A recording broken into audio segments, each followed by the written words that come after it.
सुन बाद च करदा मैं तेनों करना। Excuse me Anju ma'am, Anju ji mike mike mike mike mike छाड़ दो, लाइव छाड़ दो।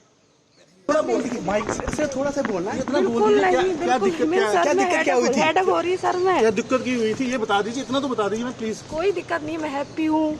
नहीं आपको वापस क्यों भेजा गया ये तो बता दीजिए। वापस क्यों भेजा गया? मिलने आए हो पहले आप। हाँ जी मुझे कोई कमेंट नहीं। हाँ जी वापस क्यों आए तुम? चलो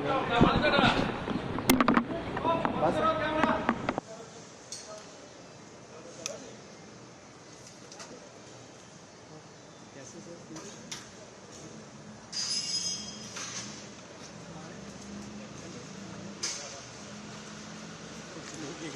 सर थोड़ा सा